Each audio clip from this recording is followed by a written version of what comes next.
Hello दोस्तों, आप सभी का ईडोआर में स्वागत है दोस्तों। तो कक्षा 10वीं का एमपी बोर्ड के कक्षा 10वीं के हिंदी के पेपर में अगर गर्दा गर्दा मचाना चाहते हैं और सबसे ज़्यादा नंबर लाना चाहते हैं तो सबसे पहले इस चैनल को सब्सक्राइब कीजिए, वीडियो को लाइक कीजिए और अपने दोस्तों के साथ शेयर कीजिए। मैं आप सभी के लिए लेके आ गया बहुत ही महत्वपूर्ण क्वेश्चन जो आपके एग्जाम में सीधे सीधे पूछे जाने वाला है। तो इस चैनल को सबसे पहले सब्सक्राइब कीजिए मेरे शेर, मेरे लाल। देन यहाँ से मैं पूरे क्वेश्चन कराने वाला हूँ जो कि आपके एग्जाम में छप के यहीं से आने वाला है। तो चलिए देखते हैं पहला क्वेश्चन।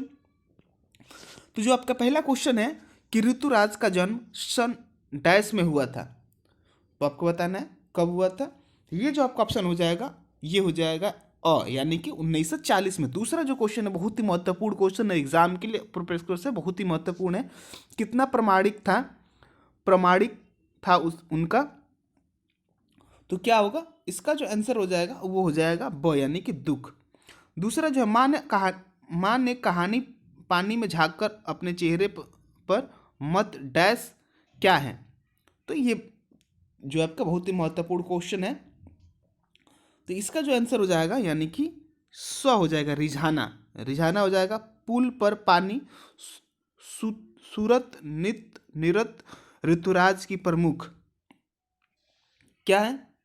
तो ये बहुत ही महत्वपूर्ण क्वेश्चन है और ये जो आपकी है ये रचनाएं हैं। अब चलिए देखते हैं अगला क्वेश्चन जो बहुत ही महत्वपूर्ण आपके एग्जाम के लिए होने वाला है। कन्यादान कविता के श्रेष्ठ कवि कौन है? कन्यादान के श्रेष्ठ कवि कौन है? तो ये है मीना किश्वर कमाल। कौन हो जाएगा? मीना किश्वर कमाल। अब चलिए देखते हैं अगला क्वेश्चन।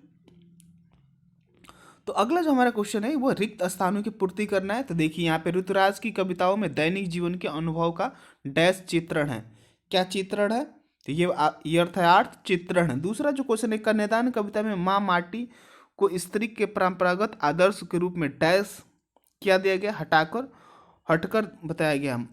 तीसरा जो क्वेश्चन है कि बेटी माँ के सबसे निकट और उसके सुख दुख की सारथी होती है, इस कारण से उसे क्या होता है? डैश अंतिम पूंजी है। सोमत दत्त परिमल मीरा पुरस्कार से डैश किया गया, सम्मान ऋतुराज को किया गया। ऋतुराज चालीसा वर्षों तक अंग्रेजी साहित्य के अध्ययन में सेवानिवृत्त हुए। अब चलिए यहाँ से आपको मिलान करना है, सीधे सीधे मिलान भी कर सकते हैं। यहाँ से जो आपका आंसर हो जाएगा सीधे देखिए यहाँ से मिलान कर देते हैं। प्रमाणिक शाब्दिक अर्थ जो होता है ये किसका हो जाएगा? ई, यानी कि यहाँ से आपके सच्चाई स्वाभाविक यथार्थ। दूसरा जो क्वेश्चन है आपका कि वस्त्र और शाब्दिक भ्रम क्या है? तो ये हो जाएगा अब बंधन और स्त्री जीवन के लिए। तीसरा जो है कि आग रोटियां सेकने के लिए, तो ये हो जाएगा द, यानी कि जलने के लिए नहीं। अगला जो है ऋतुराज की भाषा, तो ये क्या हो जाएगी? सब अपने परिवेश के लुका करके। और बिहारी पुरस्कार, तो ये हो जाएगा ब, ऋतुराज को प्राप्त हुआ था। अब चलिए देखते हैं अगला क्वेश्चन जो आपके एग्जाम के लिए बहुत ही महत्वपूर्ण और सत्य असत्य का यहाँ से सीधे सीधे आंसर आपको देताना है। आंसर है कविता में ऋतुराज वसंत ऋतु के लिए क्या कहा गया है? ऋतुराज के लिए कहा गया ये है जो असत्य है। क्या है? असत्य है। अगला जो हमारा है कि कन्यादान कविता में बेटी को स्त्री के परंपरा आदर्श का अनुकरण करने की ये भी असत्य है। अब चलिए देखते हैं तीसरा, माँ ने अंतिम पूंजी बेटू को कहा, ये सत्य है। कविता ऋतुराज के अभी तक का 8 कविता संग्रह प्रकाशित हो चुके हैं, ये भी सत्य है। अगला जो हमारा है कि माँ ने कहा लड़की की होना पर लड़की जैसे दिखाई मत देना, ये भी सत्य है। अब चलिए देखते हैं अगला क्वेश्चन। अब जो हमारा अगला क्वेश्चन है ये कन्यादान से और बहुत ही महत्वपूर्ण क्वेश्चन है जो आपके एग्जाम के लिए पूछे जाने वाले सारे क्वेश्चन है। कन्यादान कविता में निहित संदेश उद्देश्य पर प्रकाश डालिए। कन्यादान कविता नारी जागृति से संबंधित है। कवि नारी को अपनी बेड़ियों को समझने प्रेरणा देता है। उसका कहना है कि नारी का सौंदर्य, प्रशंसा, वस्त्र, गहने आदि से उसे गुलाम रखने के नए नए तरीके हैं। अब अगला जो हमारा क्वेश्चन है, अब चलिए देखते हैं महत्वपूर्ण क्वेश्चन यहाँ से जो हमारा शुरू होने वाला है। बहुत ही महत्वपूर्ण क्वेश्चन है और ये सारे आपके एग्जाम के लिए बहुत ही महत्वपूर्ण है। तो चलिए देखते हैं क्वेश्चन, ठीक है। ले अब जो आंसर है, स्वे प्रकाश का जन्म सन में हुआ था। स्वे स्वर प्रकाश का जन्म कब हुआ था? तो ये बहुत ही महत्वपूर्ण क्वेश्चन आपके लिए। तो ये हुआ था, आपका आंसर हो जाएगा 1947 में। अब अगला देखते हैं क्वेश्चन। बीच में विनय के उपन्यासकार हैं।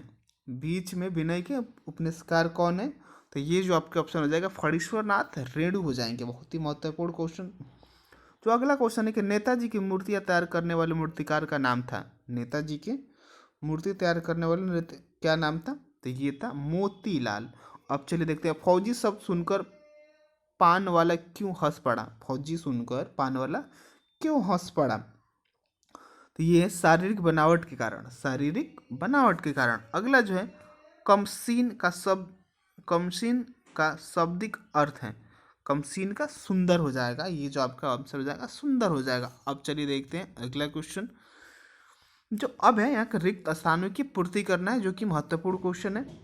दिया गया कि समकालीन कहानी में जिस कहानीकार का नाम डैश है, क्या है? तो ये महत्वपूर्ण क्वेश्चन है। तो आपको क्या हो जाएगा? सूर्य प्रकाश। क्या हो जाएंगे इसमें से? सीधे सीधे हो जाएंगे सूर्य प्रकाश। सूर्य प्रकाश हो जाएंगे। अगला है देशभक्ति डैश शब्द किस श्रेणी में आता है? तो किस में आता है? किस में आता है? ये बहुत ही महत्वपूर्ण का ये आता है तत्सम में, यानी कि तत्सम में आता है। अगला है आंखों भर आना। मुहावरे का शाब्दिक अर्थ होता है दुखी होना, आश्चर्यचकित होना। आपको बताना है कि इसका जो क्या हो जाएगा? तो ये हो जाएगा दुखी होना। अगला जो क्वेश्चन हमारा है, यह नेताजी का चश्मा नामक प्रस्तुत पाठक डैश भावना से भरपूर एक महत्वपूर्ण कहानी है। तो ये है देशभक्ति। ठीक है। अब चलिए देखते हैं कि सूर्य प्रकाश की शैली डैश है। तो ये कौन सी शैली है? तो ये किस्सा गोसाई तथा व्यंग प्रधान है। किस्सा गोसाई व्यंग प्रधान शैली है। अब चलिए देखते हैं। यहाँ से आपको मिलान करना है। बहुत ही महत्वपूर्ण क्वेश्चन। यहाँ से आप मिलान करेंगे। ठीक है, यहाँ से। उसके बाद चलिए देखते हैं कि सत्य असत्य जो है महत्वपूर्ण, जो हमारा सीरीज है, इसको देखते हैं। अब यहाँ से हम देखेंगे। ठीक है, चलिए देखते हैं। अब अगला जो है कि आगे अच्छे दिन भी के लेखक स्वयं प्रकाश क्या होगा? तो ये जो आपका असत्य है। नेताजी का चश्मा गद्य की आत्मकथा के अंतर्गत आता है। ये सत्य है। ठीक है, ये असत्य है। हलदार साहब अपनी कंपनी के काम के संबंध में हर 15 दिन उस कस्बे से होकर गुजरते हैं। ये भी सत्य है। अब चलिए देखते हैं अगला क्वेश्चन। अब एक शब्द में वाक्य देना है। ओके। तो पानवाला कैसा आदमी था? तो पानवाला एक खुश मिजाज आदमी था। क्या था? खुश मिजाज आदमी था। दूसरा जो है मुख एवं छाती के ऊपरी भाग की बनाई गई आकृतियों के क्या कहते हैं? तो ये बस्ट कहते हैं। बस्ट।